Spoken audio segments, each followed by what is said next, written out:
Hello and welcome to Real Crime Profile. This is Jim Clementi, former New York City prosecutor, retired FBI profiler, and currently writer and producer on CBS's Criminal Minds. With me today is...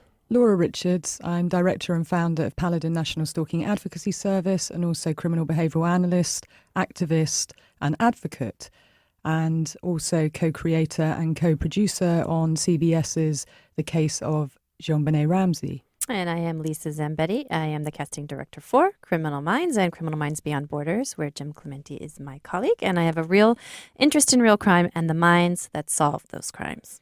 And today we're really excited to be sitting down with Heather McDonald, who is also one of the Wondery podcasters, and she's also the star of Juicy Scoop.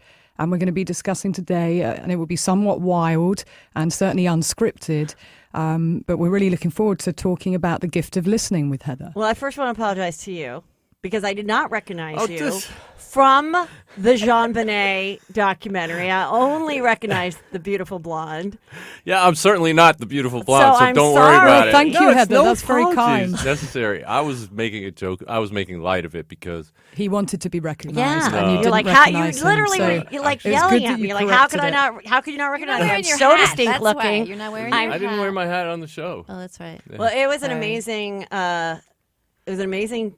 I guess you'd say documentary. It was a documentary. It was a documentary. reinvestigation. A reinvestigation. Yeah, Okay. and But it was really just. I mean, everyone could not stop talking about it. So to have you guys here is great. Yeah. I mean, I was listening to ones about. It was interesting because when I was looking to listen to some, I was like, what's the murder of Meredith? And it was really known as the Amanda Knoxville case, except Meredith was the actual victim. And so it was really cool that you guys focused on her and gave her a name that I don't think a lot of people remember. Because again, I love true crime, so I feel like I know a lot of 48-hour mysteries, and I watch them when they're regurgitated on other shows. And it's really rare that there's a murder that involves like sex and love and marriage that I am not in pretty much knowledgeable of. Well, I think the challenge with that particular case was the narrative got changed. And, people started calling it the Amanda Knox case, which Right. it never was. And, of course, I'm from the UK. So, it was very important that it was about Meredith right from the start. Because in the she's UK. from the UK. Yes. And, certainly when Jim and I started talking about it, and our podcast as well, Real Crime Profile, we really wanted to give a voice to the voiceless. And, the victim's voice has been a key part.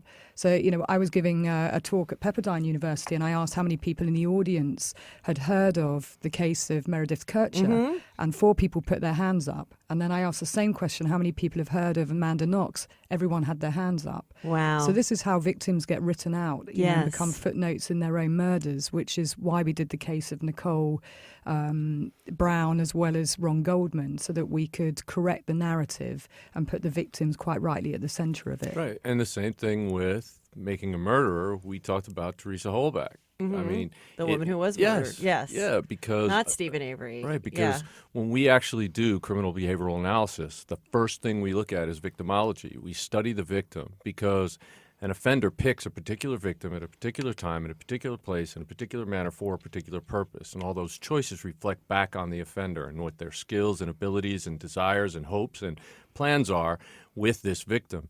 And because of that, it's when you look at the victim, it reflects back on the offender. It's like holding up a mirror to the offender.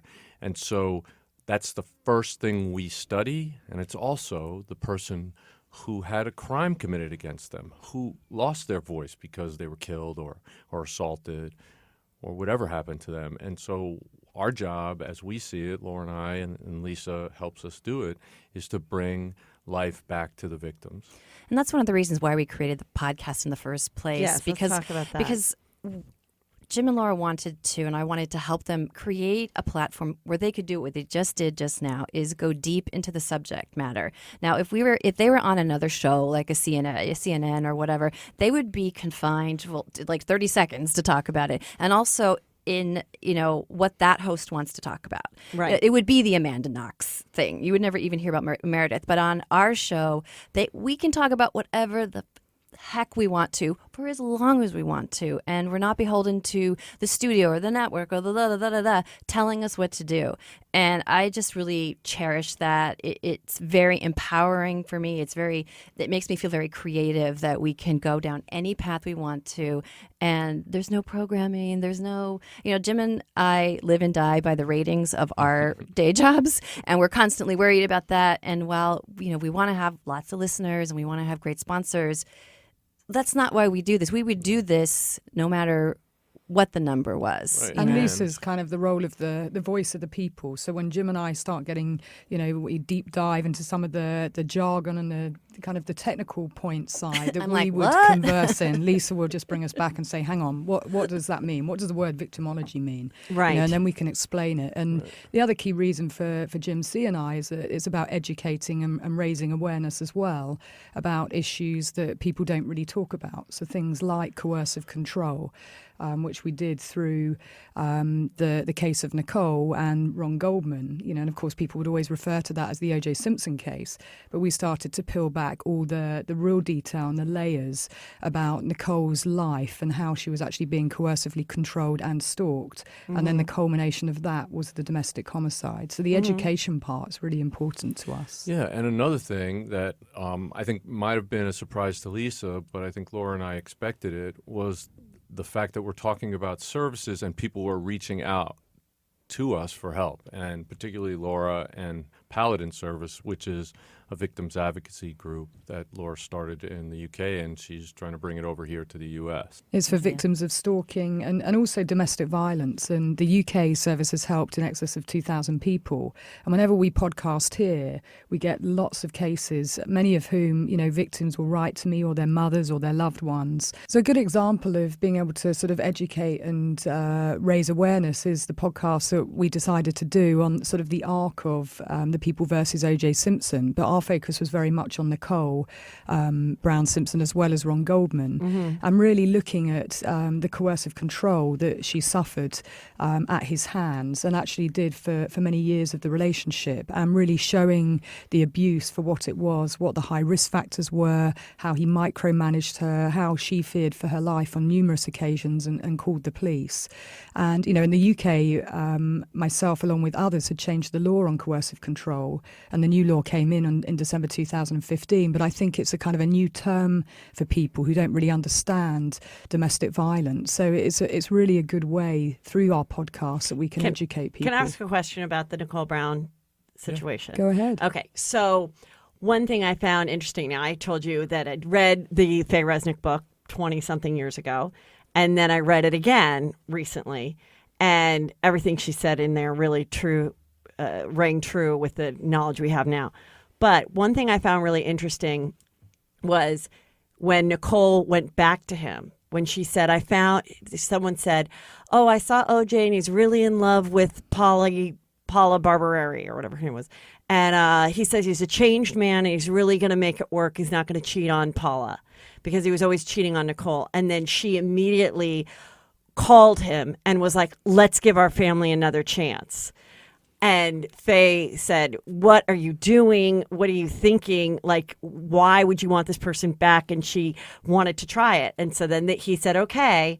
And he kept saying, if she dumps me, if she screws me over again. And sure enough, they went on a trip and he started to piss her off. And she was like, you know what? I don't want this. I don't want him anymore. And what does that mean when a woman knows she's in a dangerous situation, yet is kind, and I can say bad words on my show, it's like fucking with, do they not see how serious it is at the time that they feel they can go back and forth with someone that's treated them so poorly? Well, it's about understanding sort of the psychological end of abuse. And, certainly with victims, it normally takes them at least 7 attempts to leave a perpetrator.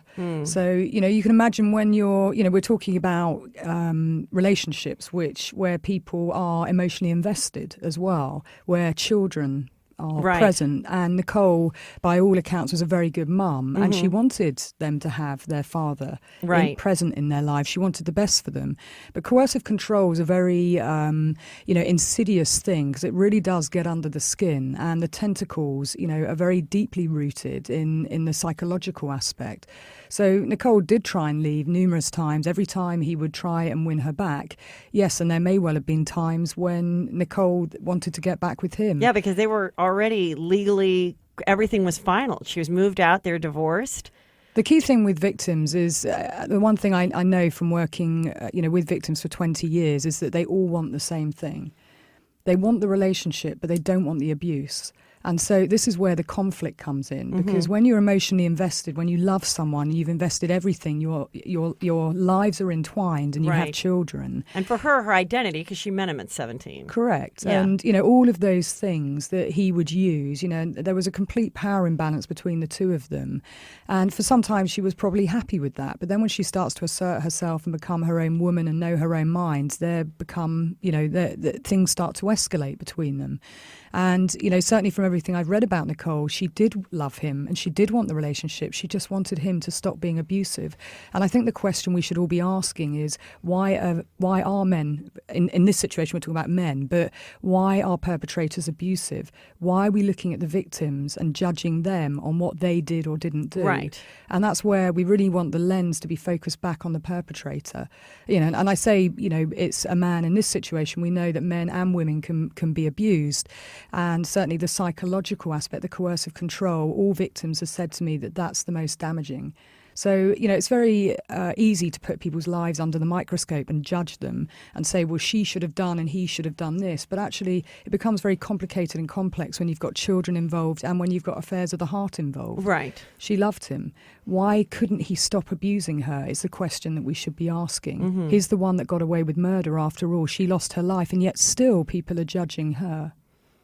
And yeah, I think. Well, I guess I did judge her, but I was trying to say, why you were so lucky to get out, and you were actually completely divorced. But she was and never with completely somebody. separated, was she? Because the children, you see, and when you have children, it's the thing that's going to keep pulling you back into a situation. So, and I didn't mean you sort of judging. Yeah, I just but mean collectively the world, right. everyone asking questions of her behaviour, and yet Well, he because behaves. I think it is what you said. I think when she heard that he said, "I'm a changed man. I'm not going to cheat on this new girl," she thought, well, if we got back together, then if he's so changed, then he won't cheat. Can do that and for me. He won't cheat on me, and he won't treat me badly. So, no, I do want it. She wanted the I wanna try to non-abusive have him back. O.J. Simpson, didn't she? That's what she was saying. If he can be like that with her, Yeah. I want the same. And if he can make those promises and keep them. But of course, what she would have experienced was that he could not. Right.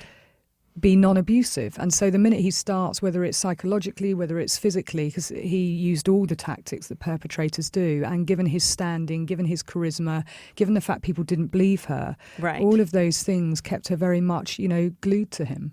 So I Right. think she did want the relationship, and that's the very sad thing in a lot of cases that I've seen, particularly murders that I've reviewed, where the victims do want the relationship to be non-abusive, and it's ended up with them being murdered because the perpetrator takes very little or zero responsibility for their own behaviour to change. And I always think it's so interesting because of his charm. And he's the nicest guy in the world. Oh, I met him at a restaurant. He's the greatest guy. He's and it's like, well, yeah, people can be great to all these people. He did, he didn't kill everybody he came in contact with. He killed these two people. He didn't. So, of course, the fact that you had a nice friendship or a nice exchange with him when you waited on him at the Beverly Hills Hotel, doesn't mean like a murder, that he couldn't murder. I think right. that's what was And I so think amazing to people. It's like, no, I he mean, of used course you're going to charm be nice as when one you're of his walking around. tactics. Yeah. And charm and niceness, they're not characteristics. They're a choice.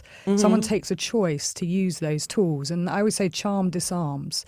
So, we all have to think about when people, pay us a lot of compliments. My view on that is, well, what do you want? ? Are you trying to endear yourself to me and ingratiate yourself on me, or I just is believe there, the compliments. Is there another motive for someone like OJ? Well, when sadly you work in the business that Jim and I do, you see things in a different way. But it's not to say that you make a judgment on everybody. It's just that you have a question in your mind, and some people use charm as a tactic and a tool.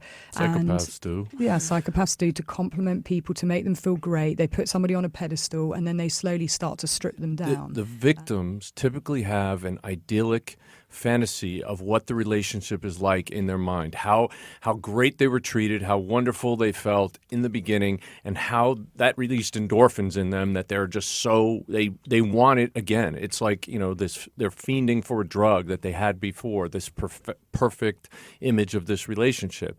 And then their self-image gets tied to that person, and that person putting them back on that pedestal.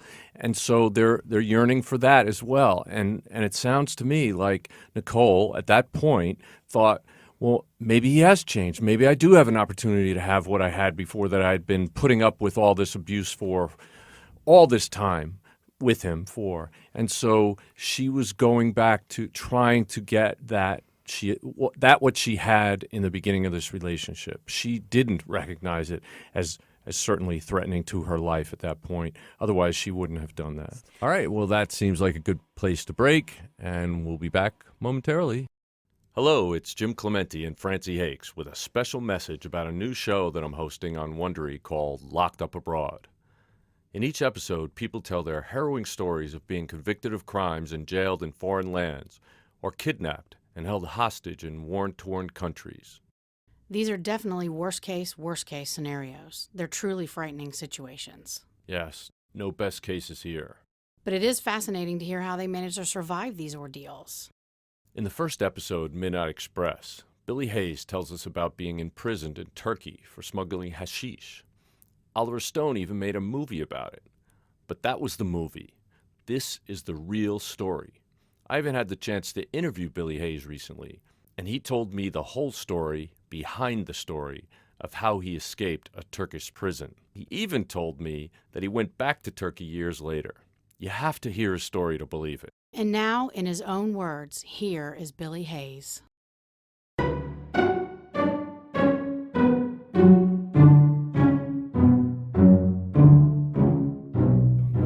We need to move on, but I wanted to ask you, Laura. I mean, couldn't also OJ saying so publicly, "Yeah, I'm never going to cheat on Paula," isn't that like also a manipulation? Like he knows how that's going to land with Nicole, and that is a button that will push her towards him. I mean, there's it's a high kind of- likelihood. He did say There's a it. high He said likelihood it he said it to for purpose. a very good couple friend of theirs that then immediately was like, we saw repeating OJ. it back Yes. to Nicole. Yeah. So, yes, so it was probably, and we can only say because he's the only one that knows, but given all his behaviour, I would say, he was a strategist and he would have in mind the things that he wanted, and he definitely wanted Nicole back. So the tools that he used, and unfortunately he had affluence and standing, and people tended to gravitate towards him. Right.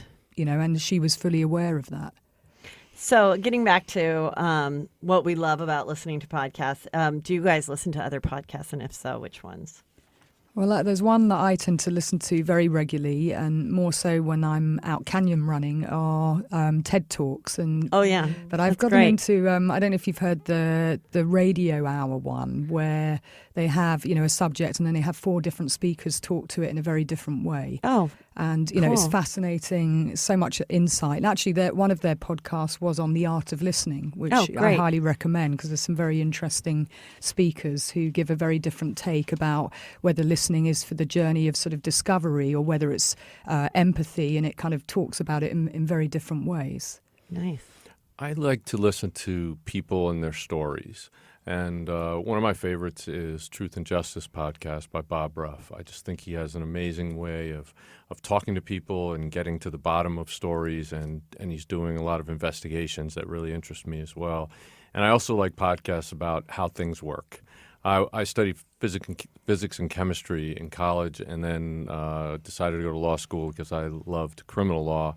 And so those 2 things kind of are my main sources of interest. I love learning about things and people and their stories.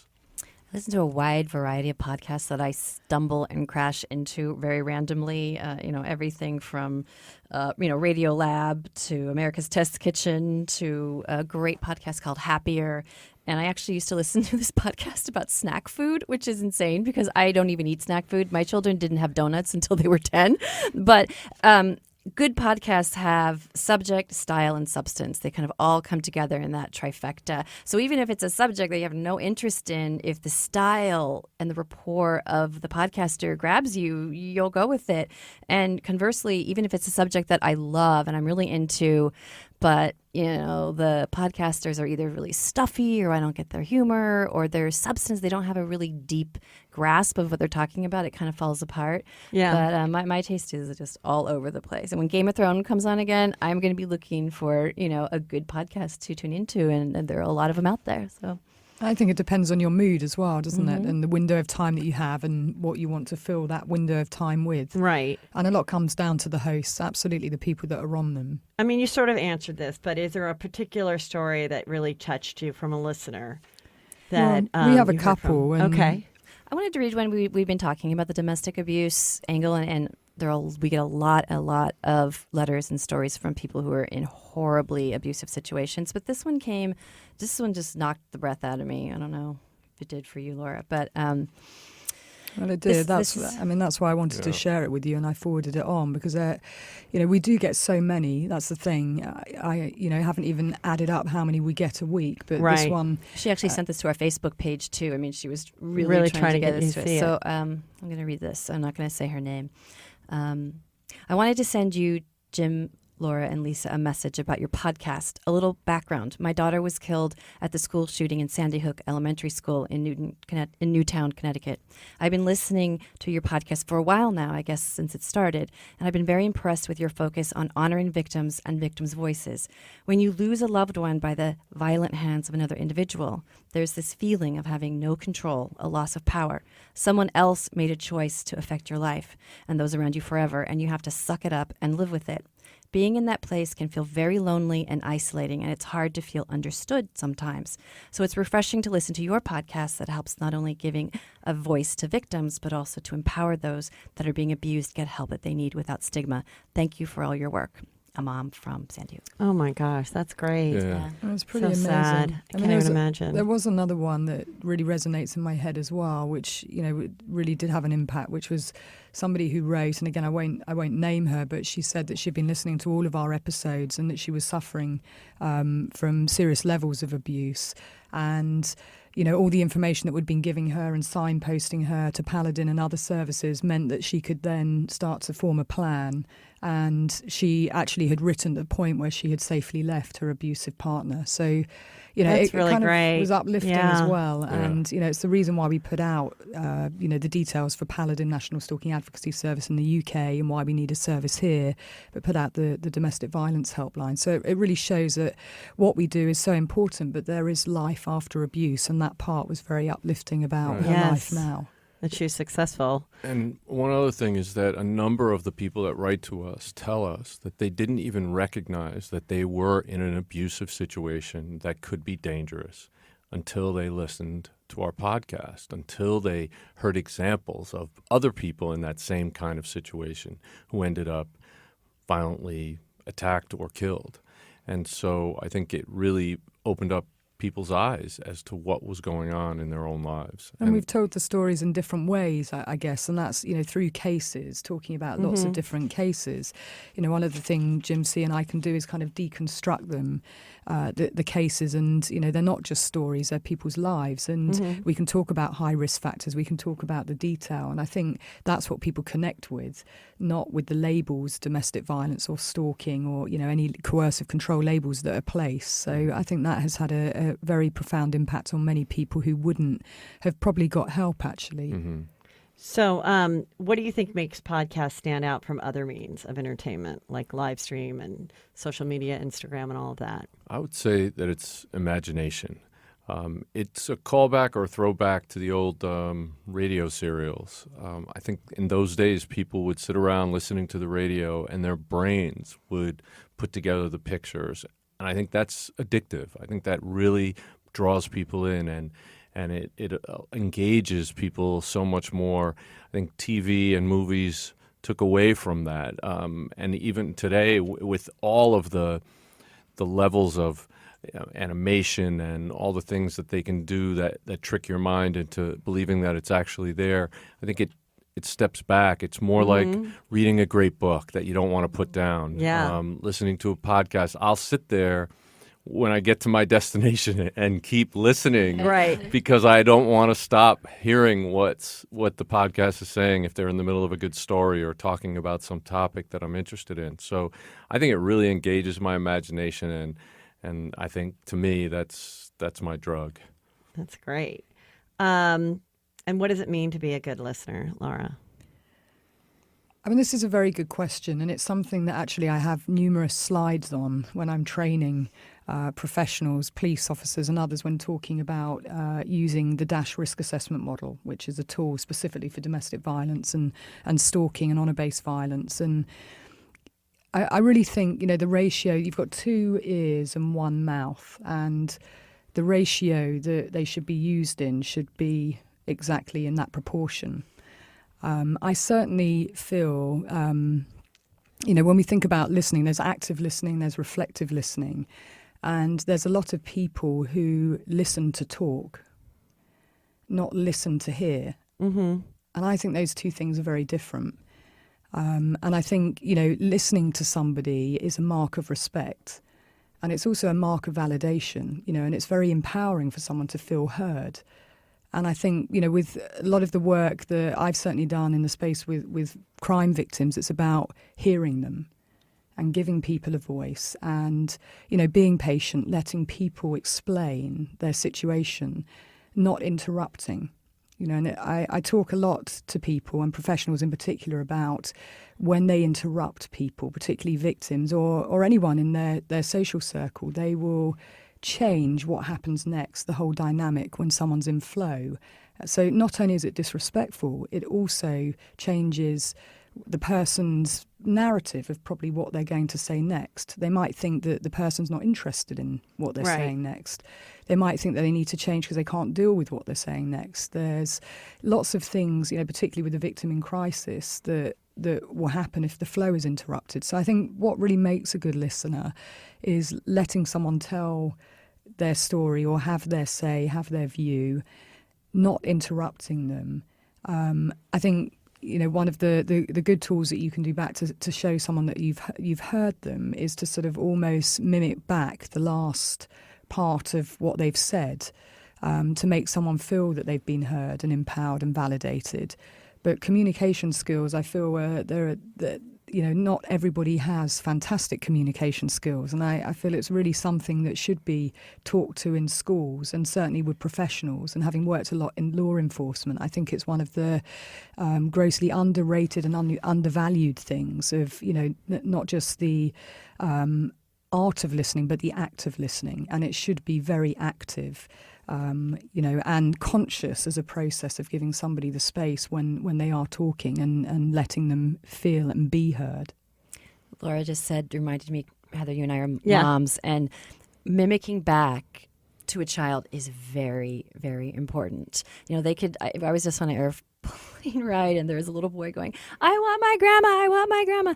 And the mom was trying to comfort the kid, but she never said, "You want grandma. I hear you. You want," she was trying with toys and comforting him. And I just wanted to scream, just say it back to him. He just wants to hear you say that, Right. And it's really important. And if this question means, what does it mean to be a good listener? I'm not sure if that means as far as a good listener to a podcast, because we have incredible listeners. I'm sure that you do too, who are writing to us all the time and, correct us when we're inaccurate and they show us lots of love and support, and they feel like they know us. And when you have a Facebook relationship or a Twitter relationship, you feel like you know them too. So I'm really grateful for our good. Well, I think that Laura's right about active listening. I mean, it's one of the skills that the FBI teaches its interviewers so that they actually participate in listening. And although hearing is a physical process, listening is hearing and then actually reflecting on what you're hearing. And then it's a cognitive process. And so it's the first step in understanding and learning. And so it's an important part of building a bond with someone else. And whenever we want to interview someone, we build rapport with that person to show that we are similar, that there are things that we share as humans, in order to open sort of the floodgates of communication. And I think without actively listening, what you do a lot of times, what a lot of people end up doing, is only hearing what they want to hear and judging against what they hear that they don't want to hear. And that is not how communication happens. You actually have to be open to what the other person is saying, to understand it, to understand their perspective, and to see if there's any common ground between you. And I think that's a really important thing that people need to do in general, not just when they're in a law enforcement interview. Okay, guys, we're going to take a break. And when we come back, we're going to talk about something else.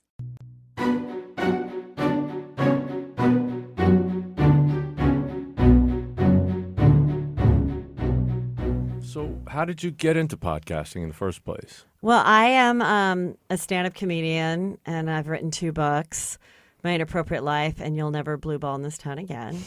Again, I loved all the books from the 90s, so there was a lot of books called You'll Never Make Love in This Town Again, You'll Never Have Lunch in This Town Again. My Love in This Town Again was about like high-class hookers, which is another thing I love.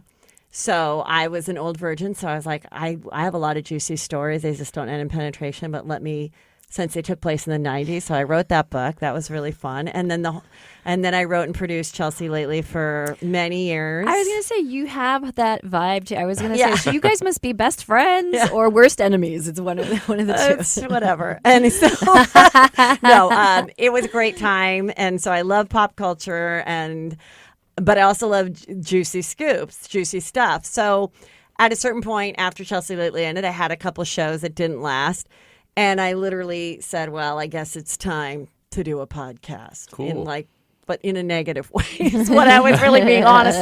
Because so many comedians had them, and I'd been on so many, but I never was hearing or getting feedback. So I just did it thinking, this will give me something to do on Mondays, because I like that structure, because I was doing stand-up on the road. But I'm like, oh, I get to prepare a show like I used to on Chelsea Lately.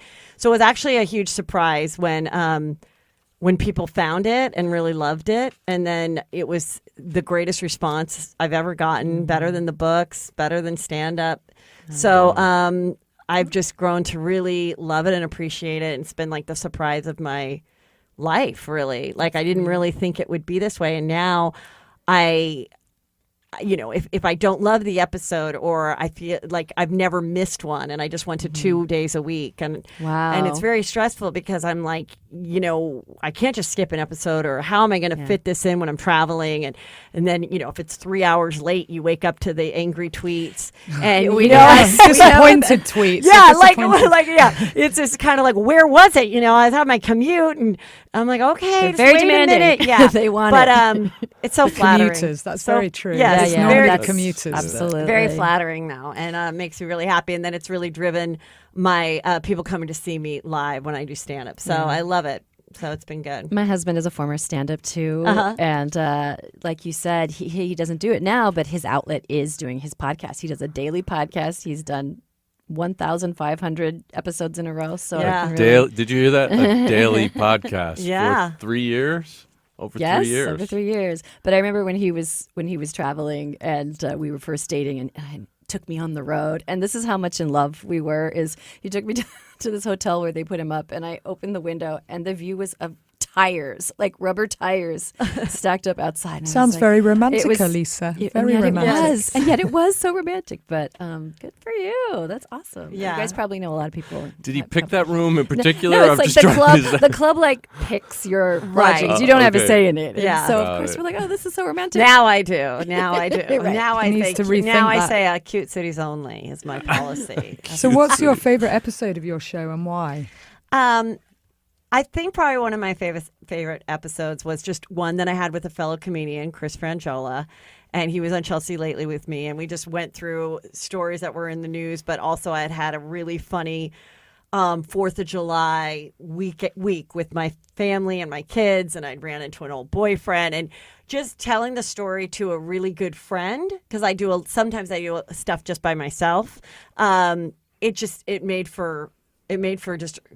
He makes me funnier. I like the camaraderie of having other people on sometimes. So for me, that was the most fun. But I mean, I've had great episodes that I told a very intimate story that I never shared in my books or my stand-up about a relationship I have with my sister or their lack of.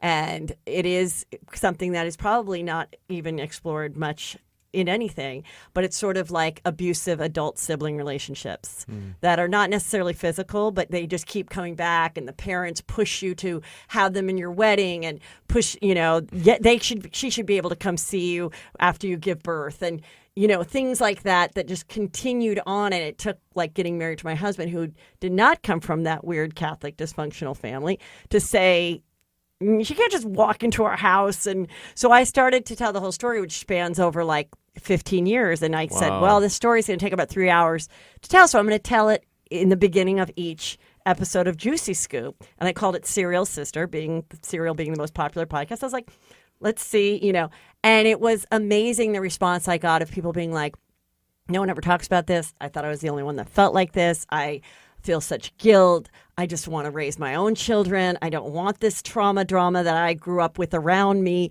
And it was like the greatest therapy, because it's very cathartic. It was. I would imagine. I would come in with Ray, my podcaster, and I'd be like, another episode of therapy, But then when it was done, when I got to the end, it was like, oh my God, I could have gone to therapy and talked to some woman and paid a lot of money and had one person's response and opinion, but instead I got hundreds, right. Hundreds and thousands of people that listened and loved it and got into it and got to see my side, because I had very close members in my family that thought I was awful for telling the story.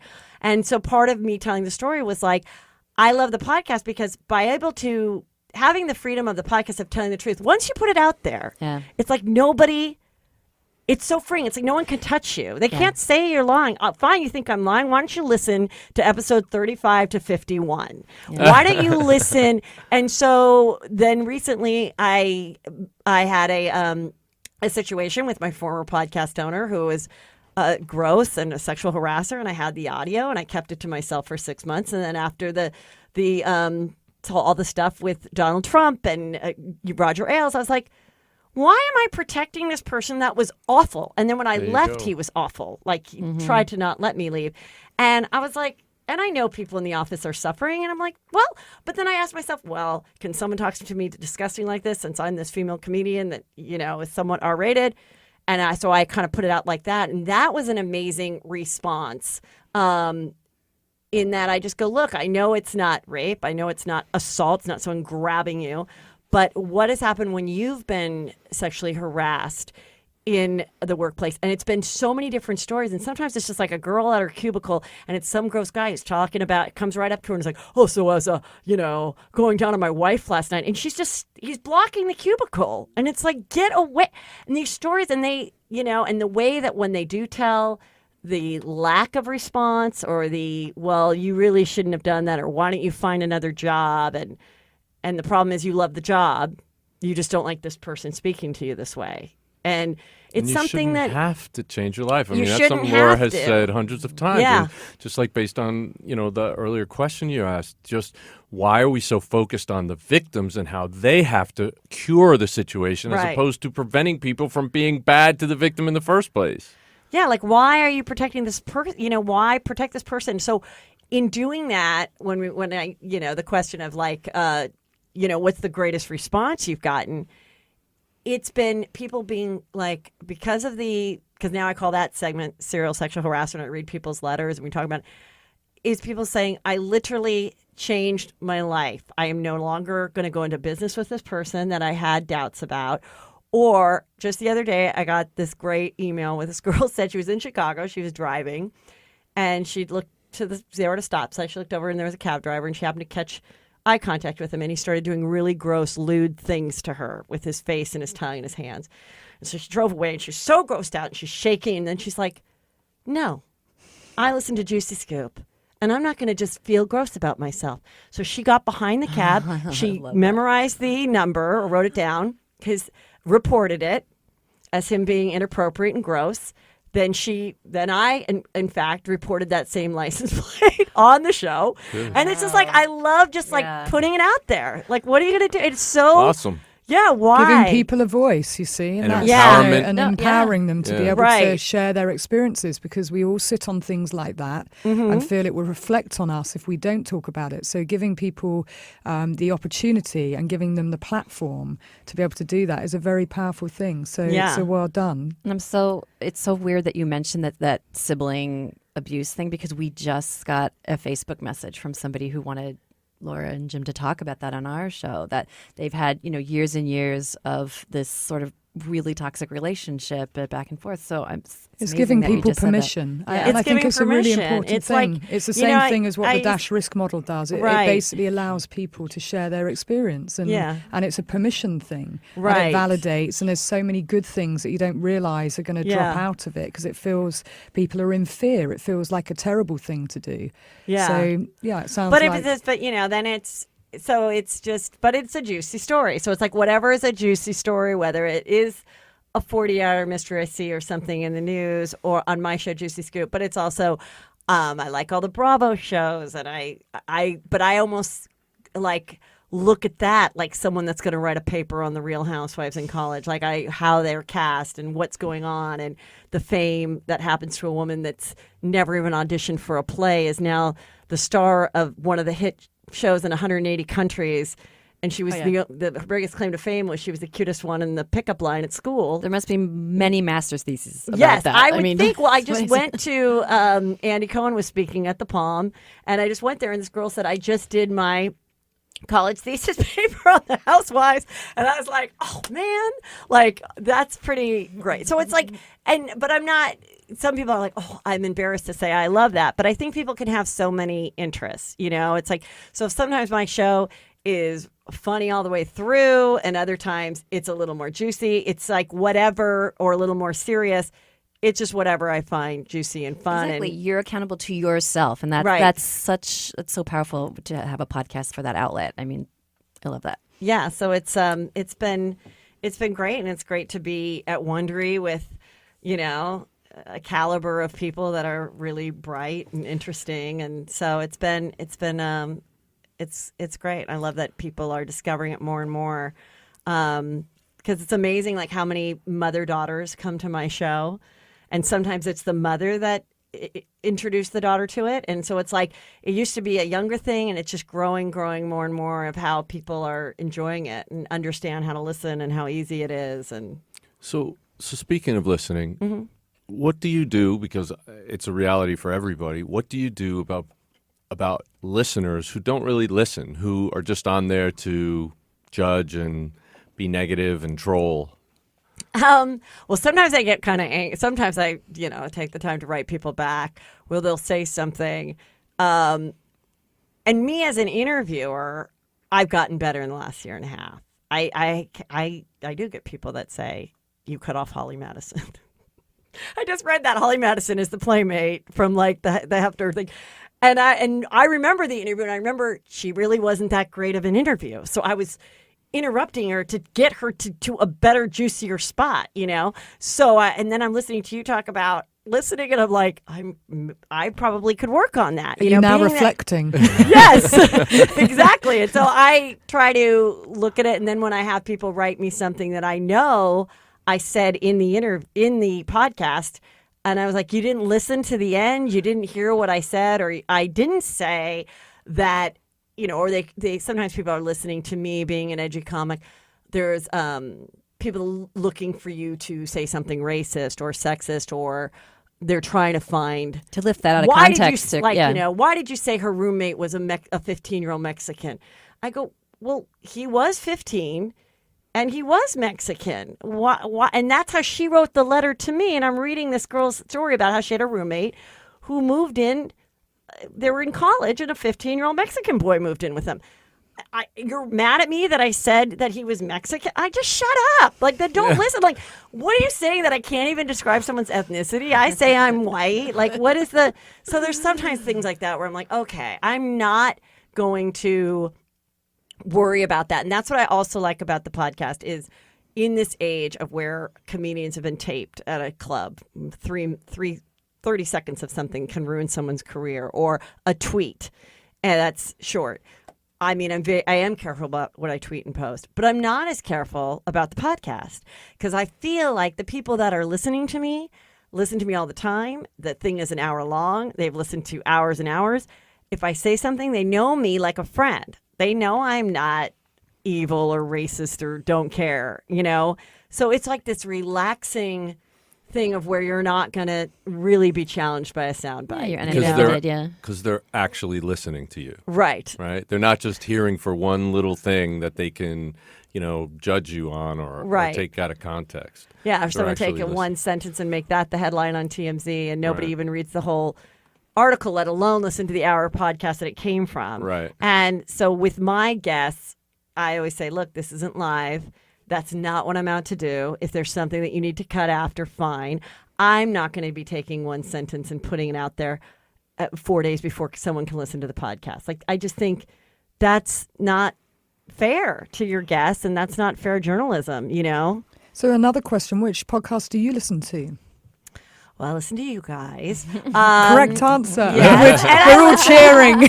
Gotta love Real Crime yes. Profile. And I listen to I listen to Kate Casey, who is also here at Wondery, and she's a really fun mom and writer that I found. I just like that she's a mom. She's 4 kids, and she's obsessed with reality shows, but like in a weird way where she goes back to like almost like one-hit wonder reality stars and kind of finds where their life has gone since. Oh, wow. And so her show is here, and it's the reality life with Kate Casey, as well as people that are on shows. But she's really bright, but she, takes it like we're both sort of fascinated how in this day and age that can happen, which it never really could happen before. You, as a casting director, know that.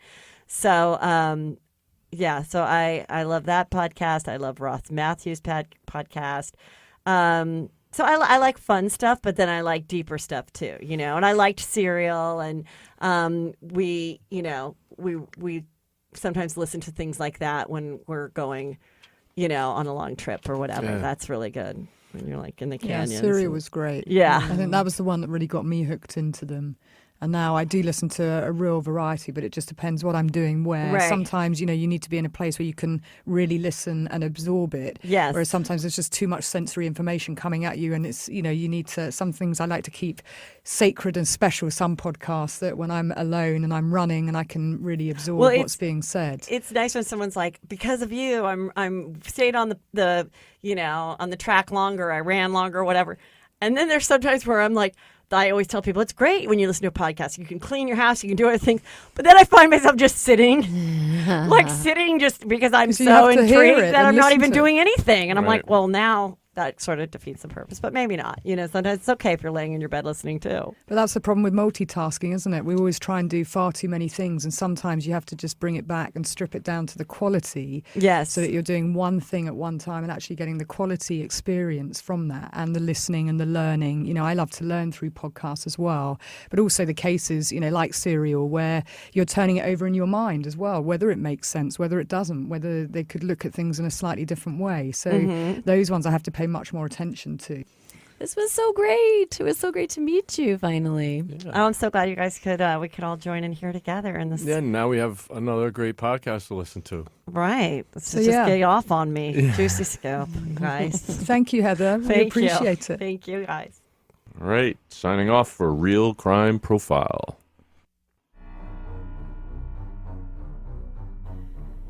So if you enjoy our podcast and would like to support us, there are a couple of important things you can do. First, you can go over to iTunes and give us a positive 5-star review. You can check out our sponsors and take advantage of the special promotions for Real Crime Profile listeners. You can go over and like our Facebook page, and you can follow us on Twitter. But most importantly, you can share our podcast with friends, family, and anyone you know would be interested in real crime and the minds that solve those crimes. So thank you for listening. Real Crime Profile is produced and edited by Paul Francis Sullivan. Sound engineered by Terrell Parham. Music composed by Simba Tsumba. Logo art by Jim Clementi. Real Crime Profile is produced by XG Productions and distributed by Wondery. For advice and support if you're experiencing stalking in the UK, you can contact Paladin National Stalking Advocacy Service on 0203 866 4107, or you can go on the website www.paladinservice.co.uk. If you're experiencing domestic violence, call the National Domestic Violence Helpline, free phone 0800 2000 247.